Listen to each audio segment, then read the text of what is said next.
आरव एक छोटे कस्बे में रहने वाला 20 साल का लड़का था। उसका सपना था एक दिन बड़ा इंजीनियर बनना, अपनी माँ को एक अच्छा घर देना और समाज में कुछ बनकर दिखाना। लेकिन उसकी जिंदगी में संघर्ष जन्म से ही जुड़ा हुआ था। पिता एक फैक्ट्री में मजदूरी करते थे और माँ घरों में झाड़ू पोंछा। आरव का स्कूल बैग अक्सर फटा होता, किताबें पुरानी होती और रात का दिया जले तो पढ़ाई हो पाती। फिर भी आरव पढ़ाई में तेज था और हर कक्षा में टॉप करता था। उसकी आंखों में सपना था पर जेब में पैसा नहीं।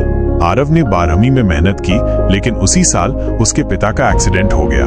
घर की जिम्मेदारी उस पर आ गई। आधे समय वो चाय की दुकान पर काम करता और आधे समय पढ़ता। जब बोर्ड का रिजल्ट आया, वो पास तो हुआ लेकिन औसत नंबर लाए।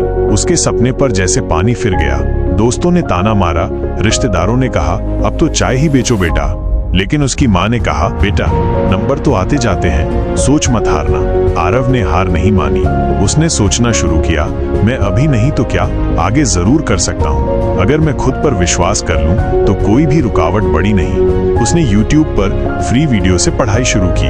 उसने अपने सपनों को दीवार पर चिपकाया, एक दिन मैं इंजीनियर बनूंगा।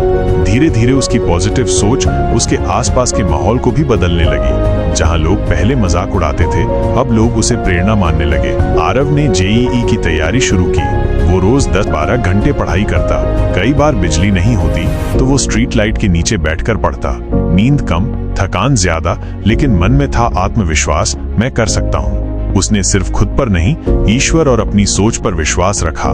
जब रिजल्ट आया, उसने देश के टॉप कॉलेज में दाखिला पा लिया। आज आरव एक मल्टीनेशनल कंपनी में सॉफ्टवेयर इंजीनियर है। उसने अपने गांव में एक फ्री कोचिंग सेंटर भी शुरू किया है, जहां वो गरीब बच्चों को पढ़ाता है। वो अक्सर कहता है, मैंने गरीबी को हराया, तानों को सहा, लेकिन एक चीज कभी नहीं छोड़ी, अपनी सोच। क्योंकि सोच ही शक्ति है, सोच ही मेरी पूंजी थी। आरव की कहानी हमें यही सिखाती है कि परिस्थितियां चाहे जितनी कठिन क्यों न हो, अगर हमारी सोच सकारात्मक हो तो हम किसी भी अंधेरे में उम्मीद की रोशनी पा सकते हैं। सकारात्मक सोच का मतलब ये नहीं कि मुश्किलें नहीं आएंगी, बल्कि ये है कि जब मुश्किलें आएंगी तो हम हार नहीं मानेंगे।